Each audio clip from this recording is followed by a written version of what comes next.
पर हमारा 41 होने जा रहा है और चैप्टर नंबर हमारा 6 है जो कि ख़त्म हो गया आज। और ये है प्रिंसिपल ऑफ इकोनॉमिक्स की क्लास। तो अब देखिएगा चैप्टर नंबर 6 में हमने क्या किया और आपने क्या करना है। मैं कुछ पोर्शन इसका स्किप करवाऊंगा, उन पोर्शंस को मैं नेक्स्ट टॉपिक के साथ कंबाइन करके लेके चलूंगा। आई थिंक इसकी फिर वायर में इशू आ रहा है। मैं शुरू से चैप्टर ऑनलाइन वालों आपके लिए मैं शुरू से इस चैप्टर को दिखा रहा हूँ कि हम लोगों ने क्या क्या काम कर लिया। हम लोगों ने नेशनल इनकम इक्विलिब्रियम आइडेंटिफाई कर लिया, एग्रीगेट डिमांड कर लिया, कंपोनेंट्स ऑफ एग्रीगेट डिमांड कर लिए थे, और उसके बाद एग्रीगेट डिमांड का शिफ्ट और एग्रीगेट डिमांड में मूवमेंट, ये सारा हो गया था। यहां तक किसी का कोई क्वेश्चन है तो काइंडली मुझसे पूछ लीजिए। कोई क्वेश्चन नहीं है? ठीक है। और ये हमारी शिफ्ट और मूवमेंट दोनों हो गई थी, ऐसा ही है? ठीक है। फिर उसके बाद हम लोगों ने इफेक्टिव डिमांड को फिलहाल मैंने स्किप किया हुआ है, इसको फिलहाल नहीं करना, इसको स्किप रखना है, इसको बाद में करते हैं हम लोग। फिर उसके बाद एग्रीगेट सप्लाई। एग्रीगेट सप्लाई हमारा हो गया, इसमें हमें कोई प्रॉब्लम नहीं आई है। एग्रीगेट सप्लाई की मूवमेंट भी हो गई, फिर उसके बाद इसका शिफ्ट भी हो गया, और सारे फैक्टर्स भी हम लोगों ने गो थ्रू कर लिए जिनकी वजह से शिफ्ट होता है। ठीक है, यहीं तक रुक गया। लॉन्ग रन एग्रीगेट सप्लाई हमने नहीं करनी। फुल एम्प्लॉयमेंट लेवल फिलहाल हमने नहीं करना, ये मैं आपको थ्योरीज के साथ करवाऊंगा। ये मैंने स्किप करवा दिया था आप लोगों को, फिलहाल छोड़ दो इसको। ये भी स्किप था, इसको छोड़ दीजिए। Causes of shift in long run का फिलहाल नहीं करना, वैसे आता है आप लोगों को, फिलहाल नहीं करना, लिव इट। ये वाला पोर्शन भी स्किप इट। और उसके बाद aggregate demand and supply interaction हो गया था हमारा। ठीक है, हम लोगों ने लॉन्ग रन एग्रीगेट सप्लाई को इसमें नहीं लेके आना था, लॉन्ग रन एग्रीगेट सप्लाई को इसमें नहीं लेके आना था। हम लोगों ने इसको बगैर लॉन्ग रन, जो मैंने वहां पे आपको करवा दिया था, मैंने नोट भी करवा दिया था, हम लोगों ने सिर्फ उसको देखना है। और आउटपुट गैप इनको मुंह नहीं लगाना फिलहाल, लीव देम। और फिर उसके बाद है जी ये वाला portion, changes in aggregate demand और एग्रीगेट सप्लाई भी हो गया था। शिफ्ट इन एग्रीगेट डिमांड और शिफ्ट इन एग्रीगेट सप्लाई होने से हमारे इक्विलिब्रियम पे क्या इंपैक्ट आएगा? हो गया था, हो गया हुआ है। जब हम मार्केट इक्विलिब्रियम करेंगे, मार्केट इक्विलिब्रियम ड्रॉ करेंगे, इसका यार फिर वायर का इशू आ गया, हालांकि वो परफेक्टली कपल्ड है उसके साथ, लेकिन फिर भी सपोज करते हैं ये नेशनल इनकम डिटर्मिनेशन है।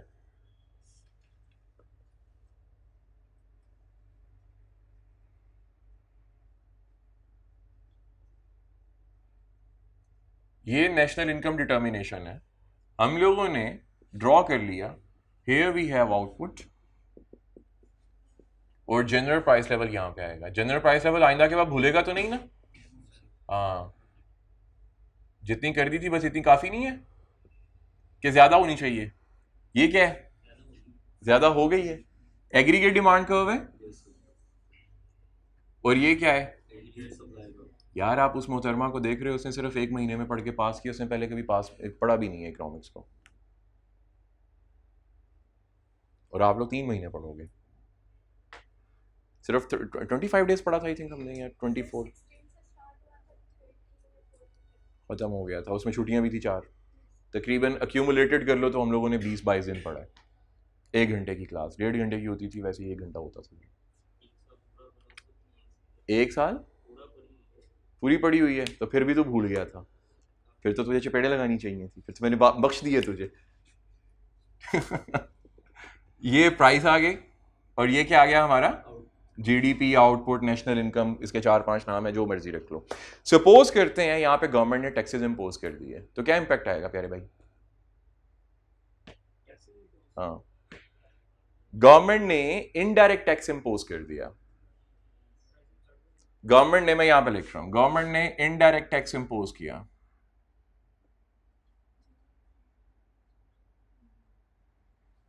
तो अब क्या होगा? इनडायरेक्ट टैक्स किसका नॉन प्राइसिंग फैक्टर है? सप्लाई का। एग्रीगेट सप्लाई कर्व कहां जाएगी? लेफ्ट वर्ड शिफ्ट हो जाएगी, शाबाश। ये तो जिसकी वजह से क्या होगा? हमारा आउटपुट श्रिंक हो जाएगा, हमारा जीडीपी कम हो जाएगा, और प्राइस लेवल हाई हो जाएगा। हीरो ऐसे नहीं बताना कि सर प्राइसेस कम ज्यादा हो जाएंगी, ये प्रॉपर इंपैक्ट है ना इसका, समझ आ गई बात की। और अगर गवर्नमेंट साथ ही डायरेक्ट टैक्स भी इंपोज कर दे, कौन सा टैक्स? डायरेक्ट टैक्स, ये किसका नॉन प्राइसिंग फैक्टर है? तो डिमांड कहां जाएगी? कम हो जाएगी, यहां पे इंटरसेक्शन हुई तो प्राइसेस कम हो गई क्योंकि डिमांड कम हो गई है और जीडीपी और ज्यादा श्रिंक हो गया। ऐसे ही हुआ। तो यही तो है वो आगे वाला टॉपिक, यही ये सारी चीजें ये हमने बचपन में चैप्टर नंबर 3 में कर ली थी, अगर 2 में अगर याद हो तो। ना पढ़ो मेरी तरफ से। अच्छा अच्छा, भाई साहब आप तो टाइम पे थे ना यहाँ पे। यार ऐसे ना करो यार, पढ़ा करो। समझ आ गई है बात की? ठीक है, तो हार्ड वर्क करो यार, ये चार्टर्ड अकाउंटेंसी है, उसके बगैर नहीं होगा। इसी तरह मेरे पास एक ग्रुप हुआ करता था ऑनलाइन वालों, सुनिए, कोर कॉलेज का, उसमें बॉयज़ बड़े लीनियंट थे, पढ़ते पढ़ते कोई नहीं थे।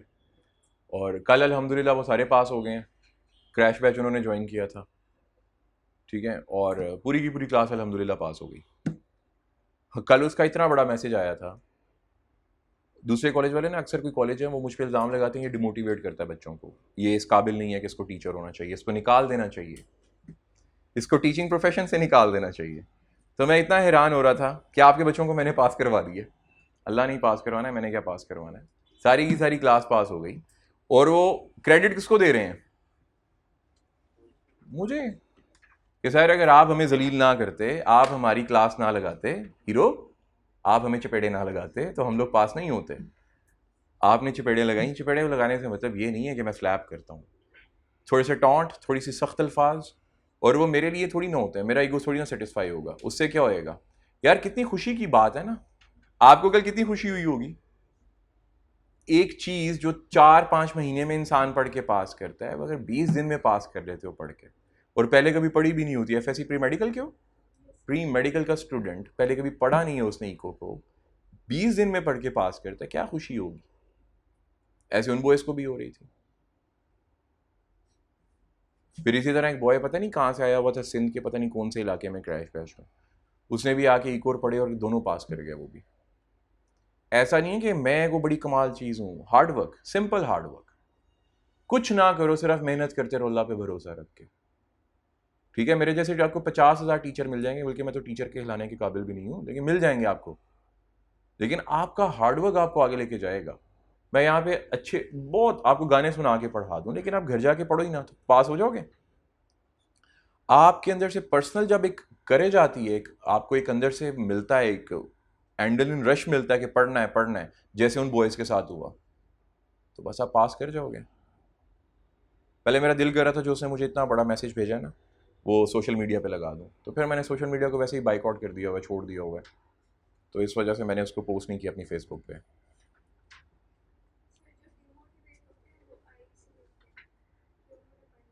उन्होंने पढ़ना ही नहीं होता शायद, सही कह रही हैं आप। चलें, अब हम स्टार्ट करेंगे चैप्टर नंबर 7, और चैप्टर नंबर 7 में से काफ़ी पोर्शन पेपर में आता है, चैप्टर नंबर 7 में से काफ़ी पोर्शन पेपर में आता है। ठीक है, चैप्टर नंबर 6 जितना मैंने करवाया बस उतना ही करना है, उससे ज़्यादा उसके अंदर अभी सर नहीं मारना। चैप्टर नंबर 6 को, जैसे आपको याद है चैप्टर नंबर 1 का मैंने पोर्शन छुड़वा दिया था, फिर जब चैप्टर नंबर 5 शुरू करवाया था तो वो जाके 3 टॉपिक किए थे और आसानी से हो गए थे। इसी तरह 6 भी आसानी से हो जाएगा, इसको लिखने की जरूरत तो नहीं है ना।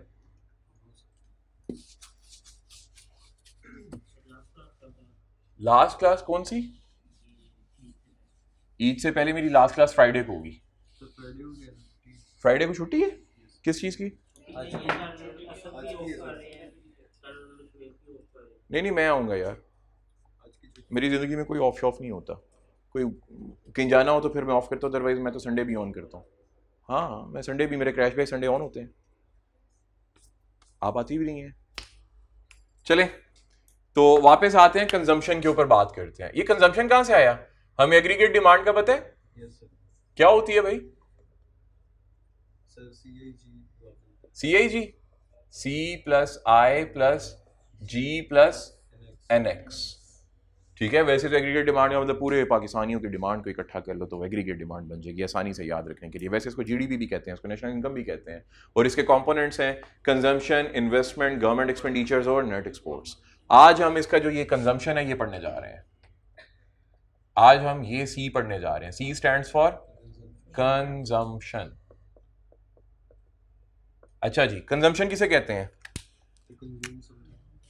कंजम्पशन का मतलब होता है किसी चीज को खा लेना, खा पी लेना। मुझे उर्दू लिखना भूल गया था, अब मैं दोबारा, सही बात है, मैं उर्दू लिखने की सही कोशिश कर रहा हूँ। तो कंजम्पशन का मतलब है किसी चीज को खा पी लेना। हम किसी चीज को खाते पीते क्यों हैं? क्योंकि उससे हमें फायदा होता है। ऐसा ही है, फायदा हासिल करना, फायदा हासिल करना, ऐसा ही है। तो हम किसी चीज को इस वजह से खाएंगे क्योंकि हमें उससे फायदा मिलेगा। अब कंजम्पशन क्या है? दोबारा से, कंजम्पशन का लिटरल मीनिंग मैंने आपको बता दिया। आज हम बात करेंगे कंजम्पशन फंक्शन की। जी बेटा, लेकिन उनके लिए तो फायदा ही होता है ना। देखो, आप एक सिगरेट पीते हो, हाँ, उसके लिए तो फायदा ही है ना, आपके लिए वक्ती तौर पे फायदा है। आप नींद की गोली खा लो, नींद नहीं आ रही, नींद की गोली खा लो, वक्ती तौर पे तो फायदा है। सही है। तेज बाइक चलाने से क्या होता है? कुछ भी नहीं, एक्सीडेंट होने के चांसेस होते हैं, लेकिन आपको फायदा नजर आ रहा होता है क्योंकि आप वो हवा में उड़ते जा रहे होते हो। मैं खुद बड़ी बाइक तेज चलाता हूँ, लेकिन खाली रोड के ऊपर, कट्टे शट्टे नहीं मारता। ठीक है। एक दफ़ा ऐसे ही मैं गाड़ी भी चला रहा था, तो मेरे पता नहीं क्या, मैं एयरपोर्ट से आ रहा था वापसी पे, रात का टाइम था, खाली रोड पड़ा हुआ है। मैं अक्सर एयरपोर्ट जाता हूँ रात के टाइम, खाली रोड पड़ा हुआ। तो भाई साहब, मेरे आगे 3 गाड़ियाँ रेस लगा ली। वो मेरे जैसी ही थी, 3 गाड़ियाँ, 2-3 ऐसे ही रेस लगा ली हम लोगों ने। खाली थे, वो मेरा चलान हो गया। वो भाई साहब अगले दिन घर पे चलाना, 3 दिन बाद चलाना आ गया जी, ओवर स्पीड की वजह से। तो बस ये कभी कभी ऐसा कर लेना चाहिए इंसान को, बूढ़ा तो नहीं है बंदा ना अभी। तो कंजम्पशन की स्पेलिंग मैंने गलत लिख दी है, CONSUMPTION। अच्छा, कंजम्पशन फंक्शन का मतलब क्या हुआ? आपके पास है 10,000 रुपया, जरा इसको गौर से समझना। मेरी सैलरी कितनी है? 10,000। लें जी, 10,000 पर डे सैलरी है मेरी। नहीं, 10,000 पर डे हो जाएगी थोड़े दिनों तक, अभी नहीं है। अच्छा, सैलरी है मेरी 10,000 रुपया महीना, पर मंथ। आपका भी लेवल आ जाएगा, कोई बड़ी बात नहीं है यार, हो जाता है इतना इंशाल्लाह, अल्लाह पाक करम फरमाए आप पे। सैलरी मेरी 10,000 रुपया है, मैं घर दे के गया 10,000 रुपया। मैंने जो खर्चा करना है, मैंने जो कंजम्पशन करनी है, वो किसको माइंड में रख के करनी है? अपनी इनकम को, बिल्कुल अपनी सैलरी को, यही वाली ना। लेकिन कौन सी? क्योंकि ये तो ग्रॉस है ना, अभी टैक्स माइनस नहीं किया ना। तो मैं कौन सी इनकम लेके आऊंगा यहाँ पे? Disposable income. मैं डिस्पोजेबल इनकम को यहाँ पे लेके आऊंगा, और वो सपोज करते हैं वो मेरी होती है 9800। 200 रुपया टैक्स कट गया, 9800 रुपीज से मैं खर्चा करूंगा, ऐसा ही है। जो मैं 9800 रुपीज से खर्चा करूंगा उसे कहते हैं ऑटोनोमस। क्या कहते हैं? Autonomous consumption. इसको ये भी कहेंगे कि ऐसी कंजम्पशन जो आपने जिंदा रहने के लिए करनी ही करनी है अपनी फिक्स इनकम में से। ऐसी कंजम्पशन जो आपकी फिक्स्ड इनकम में से, फिक्स्ड इनकम में से आपने हर मंथ करनी ही करनी हो, उसको क्या कहेंगे? Autonomous consumption. मैं क्या 11,000 खर्चा कर सकता हूं? मैं मैक्सिमम कितना खर्चा कर सकता हूं? इससे ज्यादा नहीं कर सकता। इससे ज्यादा करूंगा तो उधार लेना पड़ सकता है या कोई सेविंग पड़ी होनी चाहिए। लेकिन हम अभी उसकी बात नहीं करेंगे, अभी हम सिर्फ उसकी बात करेंगे जो हमारे पास इनकम आ रही है। अब हुआ क्या, मैंने इसमें से एक्सपेंस कर दिया 9,500 रुपीज, तो बाकी 300 क्या हुआ? सेविंग। ये मेरी ऑटोनोमस कंजम्पशन थी, और ये मेरी ऑटोनोमस सेविंग हो गई। ऐसी सेविंग जो मैं अपनी फिक्स इनकम में से करूंगा उसे क्या कहेंगे? Autonomous saving. और ऐसी कंजम्पशन जो फिक्स इनकम में से करूंगा उसे क्या कहेंगे? Autonomous consumption. बात याद रहेगी? कोई एतराज प्यारे भाई? आपने इसको पहले पढ़ा था? ठीक है, उसे हम कहेंगे ऑटोनोमस कंजम्पशन और ऑटोनोमस सेविंग। अब हुआ क्या, किसी को रहम आ गया मुझ पे, उसने मेरी सैलरी 10,000 से बढ़ा के 15,000 कर दी, क्योंकि पेट्रोल बहुत महंगा हो गया है, महंगाई हो रही है, तो मेरी 50% का हाइक दे दिया मुझे। ठीक है, अब मैं कंजम्पशन कितनी करूंगा? पहले मेरी कंजम्पशन कितनी है? 95। अब मैं कंजम्पशन बढ़ाऊंगा, अब हो सकता है मैं अपनी कंजम्पशन कर लूं 12,400। कर सकता हूं या नहीं कर सकता? कर सकता हूं या नहीं? कितना चेंज आया? डिफरेंस कितना है? ये 2900 का डिफरेंस क्यों आया? क्योंकि मेरी इनकम बढ़ी। मेरी इनकम बढ़ी। इनकम बढ़ने से जो मेरी कंजम्पशन बढ़ेगी, ठीक है, अगर मेरी इनकम को वाई से डिनोट करेंगे हम लोग, अगर इनकम बढ़ने से मेरी कंजम्पशन बढ़ जाए, इसे हम कहेंगे इंड्यूस्ड क्या? कंजम्पशन। क्या कहेंगे भाई? Induced consumption. क्या कहेंगे भाई? अब इधर देखिएगा सभी, तो फॉर्मूला क्या बना? Consumption function equals to C naught. C naught का मतलब क्या हुआ? ऑटोनोमस कंजम्पशन प्लस सी वाई माइनस टी। कोई बताएगा इसका मतलब क्या हुआ? इंड्यूस कंजम्पशन माइनस टी क्यों किया मैंने? टैक्सेस वगैरह, डिस्पोजेबल इनकम बढ़ेगी तो मेरी कंजम्पशन बढ़ जाएगी। इसका मतलब हमारी कंजम्पशन के दो पैटर्न हो गए। एक पैटर्न जो हमने जिंदा रहने के लिए करना ही करना है अपनी फिक्स इनकम में से। दूसरा पैटर्न क्या है? अगर हमारी इनकम बढ़ जाती है, अगर हमारी इनकम बढ़ जाती है तो उस बढ़ी हुई इनकम की वजह से हमने कितनी कंजम्पशन करी। देखिए, आप लोगों को अब्बा अम्मा 10-15 हज़ार रुपया महीने का हॉस्टल में भेजते हैं, ऐसा ही है।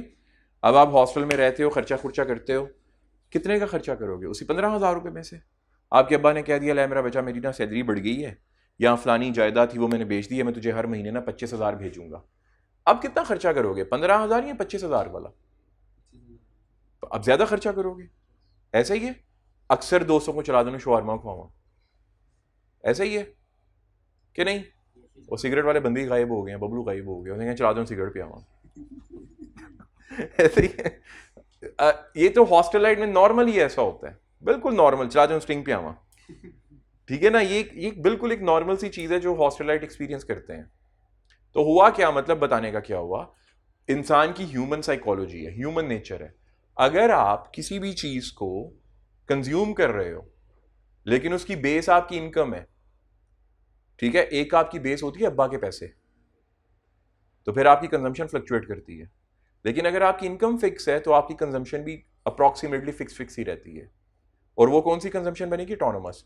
लेकिन इंसान की नेचर है, जैसे ही उसकी इनकम में हाइक आया, जैसे ही उसकी इनकम बढ़ी, तो फिर क्या होगा? उसकी कंजम्पशन भी बढ़ जाती है। क्योंकि हम लोगों ने पढ़ा था स्कार्स रिसोर्सेज हैं हमारे पास, हमारी वांट्स अनलिमिटेड है, ऐसा है ना, हमारी वांट्स अनलिमिटेड है। अच्छा, जब से मैंने ये चीज़ें पढ़ी हैं, मैंने कंजम्पशन नहीं बढ़ाता। हाँ, लिटरली। वो वैसे दूसरे लोगों पे पैसे लग जाएं तो लग जाएं, मेरी अपनी ज़ात पे कोई पैसे नहीं लगते। जब से ये मैंने थ्योरीज को अपनी रियल लाइफ में अपनाना शुरू किया है ना, तो मेरी पर्सनल लाइफ के ऊपर पैसे नहीं लगेंगे, लोगों के ऊपर लग जाएं तो लग जाएं, ठीक है। जैसे आज क्या तारीख है? 5 तारीख है, ठीक है। मेरी सैलरी 3 तारीख की बिल्कुल ख़त्म हो चुकी हुई है, 1 रुपया नहीं बचा हुआ सैलरी का। और अभी मैंने कुर्बानी के लिए कुछ भी नहीं लिया हुआ, आज लेना इंशाल्लाह जाके। और उसके बाद अभी फिर पूरा महीना पड़ा हुआ है। तो मतलब क्या हुआ? और ये मैंने अपनी पैसे ज़ात पे नहीं लगाए हैं, लग जाए तो लग गए। क्यों? क्योंकि मैं क्या कर रहा हूँ, जो मेरी इनकम है, मैंने अपने चादर जो पाँव शाँव हैं वो अपनी चादर के अकॉर्डिंग रख ली है, सेव करके। चादर ज़्यादा है, मैंने पाँव थोड़े से कोड़ के रखे हुए हैं। वो कहते हैं चादर दे के पाँव फैलाओ, तो मैंने पाँव थोड़े से ऐसे श्रिंक करके रखे हुए हैं। ऑटोनोमस कंजम्पशन वो है। लेकिन अगर आपकी इनकम ज़्यादा होगी तो मोस्टली लोग क्या करेंगे? अपनी कंजम्पशन बढ़ा देंगे। तो फिर प्रॉब्लम क्या होती है? जब इनकम कम होती है तो इन खर्चों को कम करने में क्या पड़ती है? मौत। क्योंकि जब एक दफ़ा आप साइकोलॉजिकली किसी चीज़ को ऑप्ट कर लेते हो ना, फिर आप उसको लूज़ नहीं कर सकते, फिर आपका वो एक हिस्सा बन जाती है। आप डेली यहाँ पे बाइक पे आया करो, ऐसा है ना। तो फिर किसी दिन आपको साइकिल पे आना पड़े तो क्या होगा? यार फलाना बंदा क्या सोचेगा, मैं गरीब हो गया हूँ, यार ये क्या बात हुई, यार हफ जाता हूँ, इतनी सख्त गर्मी है, साइकिलिंग कर करके, पैडलिंग कर करके मेरी तो हालत ख़राब हो जाती है। ऐसा होता है कि नहीं होता? ये ह्यूमन नेचर है। मैं पीछे 4 दिन बाइक पे, तो सारे मुझसे पूछते, सर गड्डी कितने बेचती है, गड्डी बेचती है? मैं कहा बेच दी है मैंने। तो ये रियलिटी है। इंसान अपने खर्चों को कम नहीं करना चाहता, वो तो अल्लाह से यही दुआएं मांगता है, अल्लाह मुझे और दे, मैं अपने खर्चे और बढ़ाऊँ। तो उसको हम क्या कहेंगे? इंड्यूस कंजम्पशन क्या कहेंगे? क्या इसमें कोई क्वेश्चन? हमारा ये टॉपिक खत्म हुआ। कोई क्वेश्चन? कोई क्वेश्चन नहीं है? चलो फिर बुक पे आते हैं।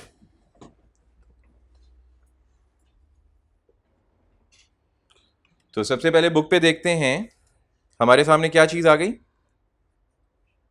कंजम्पशन पैटर्न पता लग गया। इसको जो मैंने अभी उर्दू में बताया, इसको यहां पे आप इंग्लिश में पढ़ेंगे तो you will get to know what I was talking about.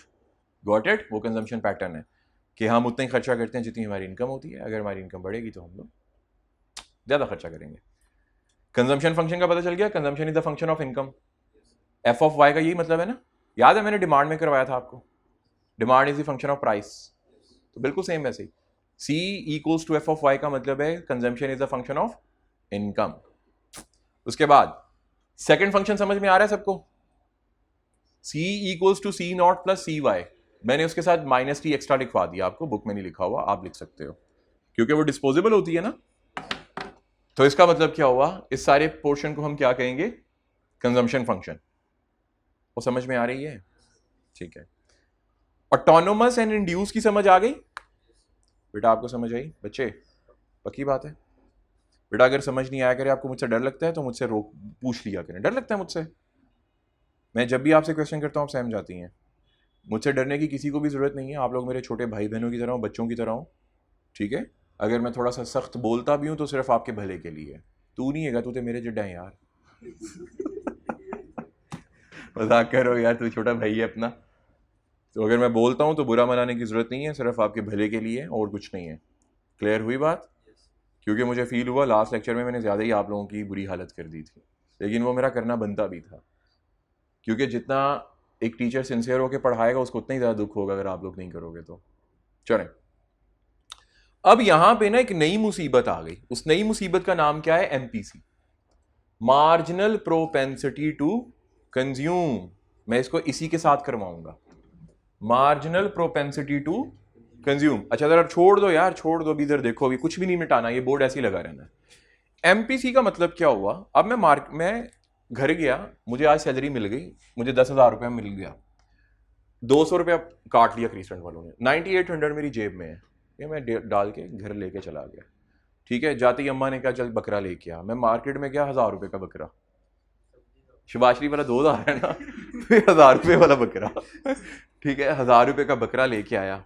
अम्मा ने कहा मुझे ईदी दो, 100 रुपये अम्मा को ईदी दी। अम्मा बेहोश हो गई कि मेरा इतनी ज़्यादा ईदी दे दी। यार पुराने वक्तों में आपको पता है, मुझे अच्छे से याद है, मुझे मेरी होश में मुझे ईदी मिला करती थी 20 रुपये, 20 रुपीज़ ईदी मिला करती थी। और मैं लड़ लड़ के पता नहीं कैसे कैसे अपने मामू से 100 रुपया लेता करता था, और 100 रुपया पता नहीं क्या चीज़ होती थी। तो खैर आजकल तो 9800 में कुछ नहीं आएगा। ठीक है, बिजली का बिल आप लोगों को आए होंगे, पता नहीं कितने कितने जालिम बिजली के बिल आ रहे हैं। 100 रुपये का बिल्कुल ऐसा ही है।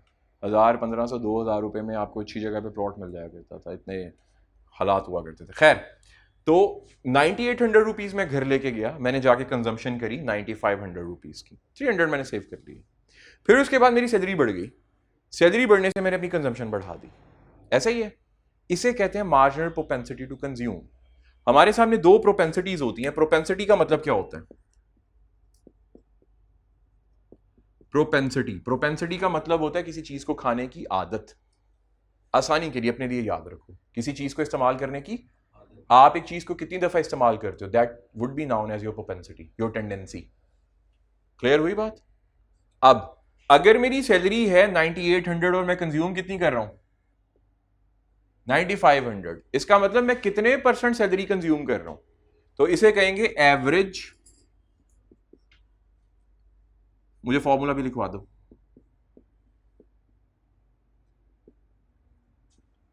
चलें,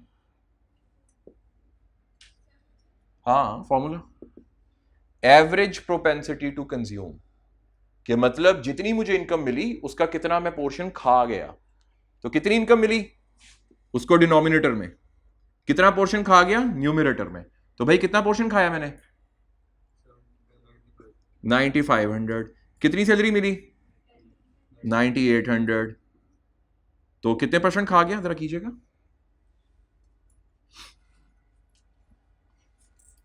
कोई 95% बनती है या 92%? 97%।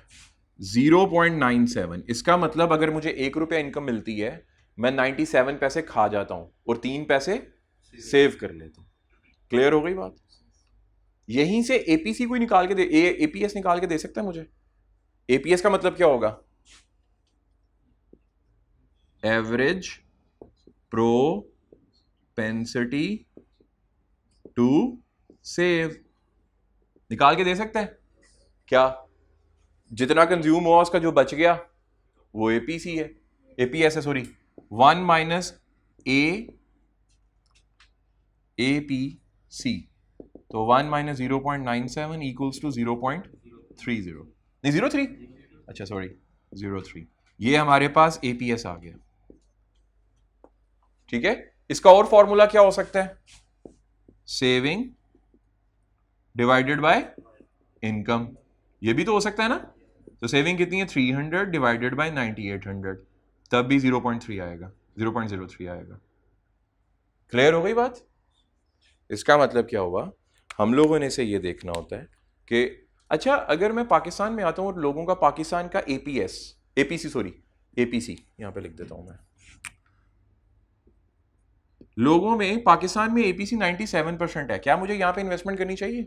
चीजें बेचनी चाहिए यहां पे? क्यों? क्योंकि लोगों में कंजम्पशन करने की टेंडेंसी ज्यादा है, सेव करने की कम है, तो भाई धड़ाधड़ माल बिक रहेगा। लाहौर में ऐसे ही है ना, यहाँ पे कोई खाने पीने का कारोबार शुरू कर लो चल पड़ता है, ऐसा ही है ना। तो इसका मतलब धड़ाधड़ माल बिकेगा, तो यहाँ पे मैं इन्वेस्टमेंट कर सकता हूँ। जिस कंट्री में एपीसी इतना हो वहाँ पे मैं इन्वेस्टमेंट कर सकता हूँ। यहीं से एपीसी और एपीएस से ही एक नया ड्राइव हुआ, कॉन्सेप्ट ड्राइव हुआ, उसको नाम दिया गया marginal propensity to consume.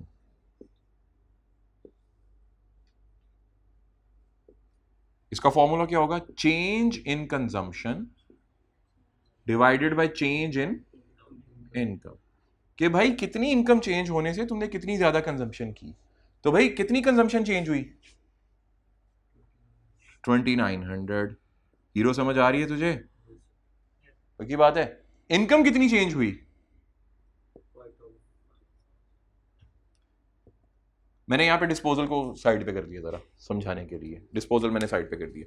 2900 divided by 5000, 0.6। इसका मतलब क्या हुआ? जितनी मेरी इनकम बढ़ी उसका 60% मैंने खाया और 40% मैंने सेव किया, तो मेरे पास एमपीएस भी आ गया। एमपीएस क्या होगा? Marginal propensity to save, marginal propensity to save. पक्की बात है? यानी कि इसका फॉर्मूला क्या बनता है? Change in saving divided by change in income, या 1 माइनस एमपी। क्लियर है? किसी को इतराज? पक्की बात है। तो हमने कंजम्पशन फंक्शन से ही आगे 3-4 और छोटे छोटे कॉन्सेप्ट कर लिए। इसमें से आपके 2 क्वेश्चन या 1 क्वेश्चन पक्का आएगा। आया था इससे आपको? कितने आए थे? 2 या 1? पक्का आना ही आना है इसमें से, ये जो मैंने कॉन्सेप्ट अभी करवाया एमपीसी वाला आया था, ये आना ही आना है आपको। कोई क्वेश्चन? अब इसको नोट करें आराम से, यहाँ इसकी फोटो ले लीजिए या नोट करना नोट करना।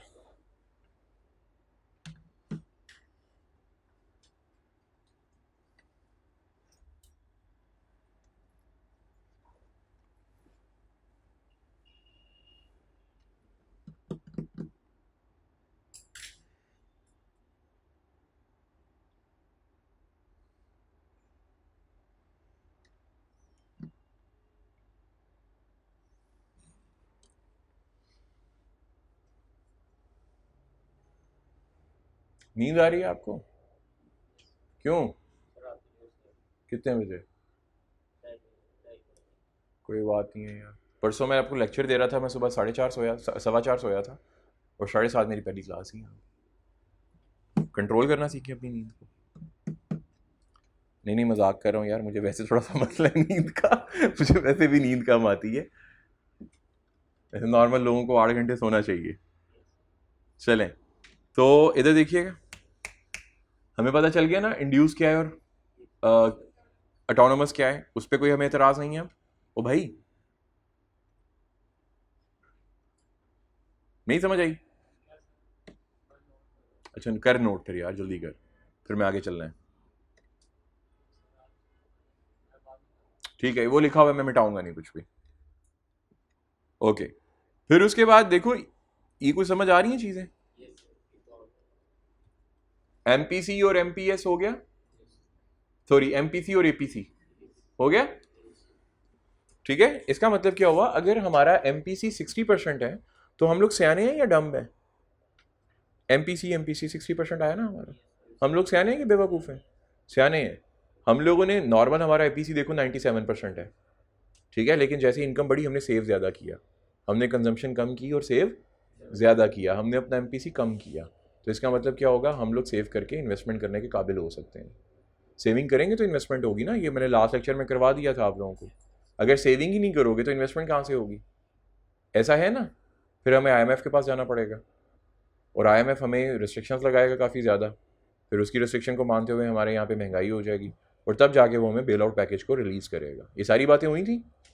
तो बस इसका मतलब क्या हुआ, हम लोग सयानी नेशन है अगर हम इस तरह का काम करते हैं, लेकिन पाकिस्तान में ऐसे नहीं होता, पाकिस्तान में वॉइस वर्सा होता है।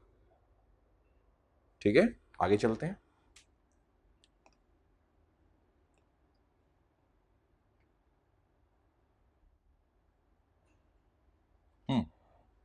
इंपॉर्टेंस रखता है ये वाला topic. Keynes has explained this relationship through his well-known law of consumption known as psychological law of consumption. Keynes कहता है, मैं आपको एक लॉ ऑफ कंजम्पशन दे रहा हूँ, उसको साइकोलॉजिकल लॉ ऑफ कंजम्पशन कहते हैं, कि जब आपकी इनकम बढ़ती है आप अपना खर्चा बढ़ाते हो, लेकिन लेकिन लेकिन मोस्टली लोग क्या करते हैं, खर्चा तो बढ़ाएंगे लेकिन उतना खर्चा नहीं बढ़ाएंगे जितना एपीसी का होगा, उससे कम खर्चा करेंगे और सेविंग ज़्यादा करेंगे। क्या हमारे साथ भी ऐसा ही हुआ है यहाँ पे? हम लोगों ने जितना एपीसी 97% है, लेकिन हम लोगों ने जो एमपीसी है वो उतना नहीं किया। हम लोगों ने कितना किया? 60%, और बाकी 40% को हमने क्या कर लिया? सेव कर लिया। तो ये साइकोलॉजिकल लॉ ऑफ कंजम्पशन है। कोई मुश्किल है? ग्रेजुअली बढ़ेंगे तो ग्रेजुअली इनकम भी तो बढ़ सकती है, हार्डवर्क ज़्यादा कर लो, अल्लाह से दुआ करते रहो ना अल्लाह आपकी इनकम बढ़ाता रहे, और हार्डवर्क करते रहो साथ साथ, अल्लाह बढ़ा देंगे। ऐसे ही है ना, हार्डवर्क करोगे नहीं तो फिर शायद मसला बन जाए, मुझे नहीं पता, बाकी अल्लाह चाहें तो हार्डवर्क किए बगैर भी इनकम बढ़ा देते हैं यार, ये अल्लाह को ही पता होता है कैसे बढ़ानी है। 3 propositions can be derived from this law. ये 3 propositions हैं, इनमें से कोई एक आध क्वेश्चन बन सकता है। Aggregate consumption increases along with increase in aggregate income. लोग अपनी एग्रीगेट कंजम्पशन बढ़ाते हैं, लेकिन कब बढ़ाएंगे? जब उनकी इनकम बढ़ेगी। But the increase in aggregate consumption will remain less than increase in income. लेकिन जितनी आपकी इनकम बढ़ेगी ना, हमारे वहां पे कितने परसेंट इनकम बढ़ी है? 50%। ठीक है, क्या 50% मैंने कंजम्पशन बढ़ाई? नहीं, नहीं ना। ये लाइन का मतलब है कि हमारी इनकम बेशक जितने परसेंट मर्जी बढ़ जाए, हम उतने सारे को सारे के पैसे को नहीं खा जाते, हम उसमें से कुछ पोर्शन सेव करते हैं। और दाना लोगों की ये निशानी है कि जब उनके पैसे बढ़ते हैं, उनकी इनकम बढ़ती है, तो वो उसके कुछ पोर्शंस को सेव करेंगे ताकि रेनी डेज में वो काम आ सके। Number 2, what is not spent on consumption. जो भी कंजम्पशन पे स्पेंड नहीं किया जाएगा उसे सेविंग कहेंगे। ये मैंने पहले ही आपको बता दिया हुआ है। इनकम के कितने पोर्शन हुए? इनकम के कितने पोर्शन हुए? 2। कौन कौन सा? सेविंग और कंजम्पशन। जो खा लोगे कंजम्पशन कहलाएगा, जो बच जाएगा सेविंग कहलाएगा। Simple is that. फिर उसके बाद the increase in income will lead to increase consumption and savings. ऐसा ही है, अगर आपकी इनकम बढ़ेगी तो आपकी कंजम्पशन भी बढ़ेगी और आपकी सेविंग भी बढ़ेगी। कोई एतराज? ये सारी वही बातें जो मैंने वहां पे बता दी हैं, ऐसा ही है ना। बाकी ये करने की जरूरत नहीं है, करने की जरूरत नहीं है, ये डायग्राम करने की जरूरत नहीं है, मैं आपको डिफरेंट वे में करवाऊंगा, चीज़ों को ईजी पीजी रखना है। अब आते हैं जी factors responsible for shift in consumption function and determinants of consumption function. ऐसी कौन कौन सी चीज़ें हैं जो आपको उकसाती हैं कि आप कंजम्पशन ज़्यादा करें या कम करें? Number 1, real income. अगर आपकी रियल इनकम बढ़ जाए तो कंजम्पशन। अच्छा, ये रियल इनकम क्यों लिखा हुआ है, ये क्या बात हुई, कोई बताएगा? वो तो डिस्पोजेबल है बेटा।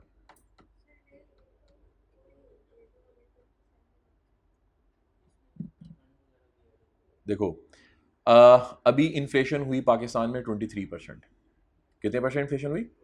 हर चीज़ सपोज कर लो अगर 100 रुपया है तो हर चीज़ कितने की हो गई? 130 की। मुझे सिर्फ एक फ़ोन लेने दीजिएगा। अस्सलाम वालेकुम जी, ज़रा ऊंचा बोलेंगे? जी जी। फारूक हॉस्पिटल, ये दुबई चौक में है। फारूक हॉस्पिटल है दुबई चौक, उधर है इलामा इकबाल टाउन में, काफ़ी नज़दीक है यहाँ से। ठीक है, वहाँ पे ओपीडी में इस टाइम डॉक्टर बैठे हुए हैं। Got it? Okay, are you going there? Okay, I will call you in a while. Fine, okay, अल्लाह हाफिज़।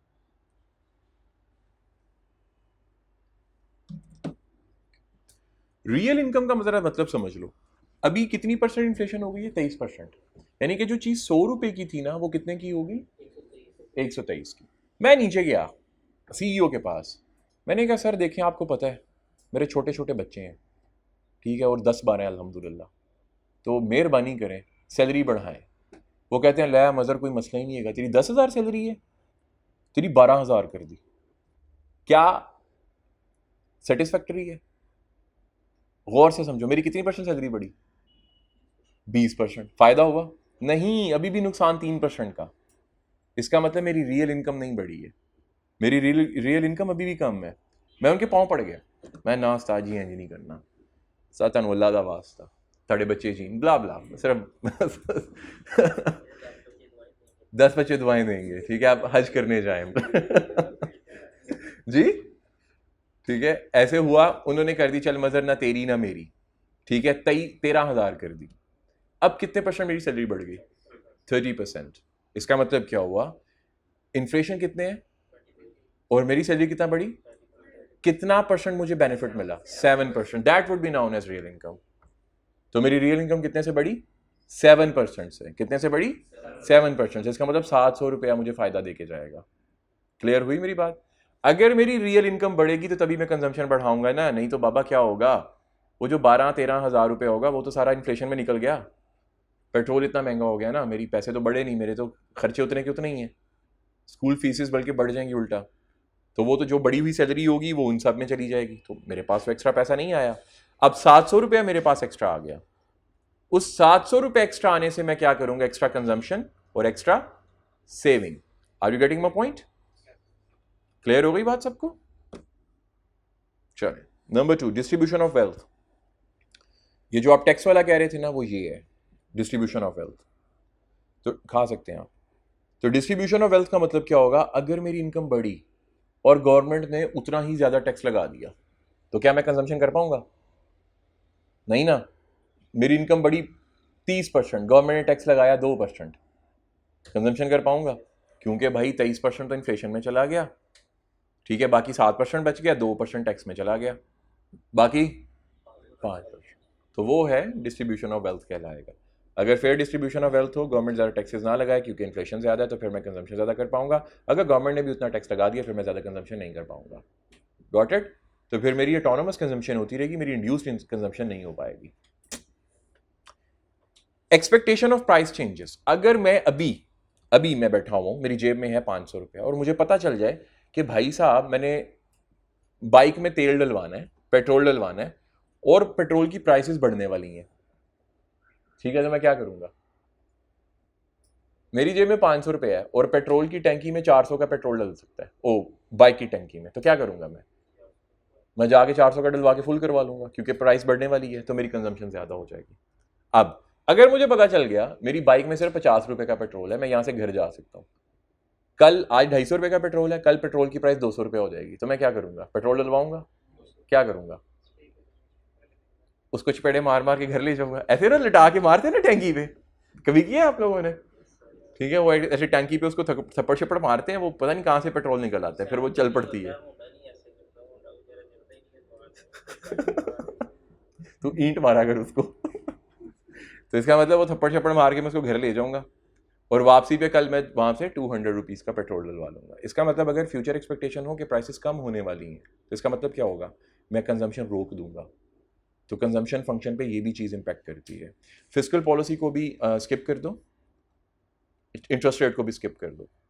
ऑनलाइन वाला बस आज के लिए इतना ही था हमारा। अपना बहुत सा ख्याल रखिएगा। मिलते हैं आपसे अगले इस ब्रेक के बाद मिलते हैं अगले एपिसोड में। तब तक के लिए इजाज़त दीजिए। अल्लाह हाफ़िज़।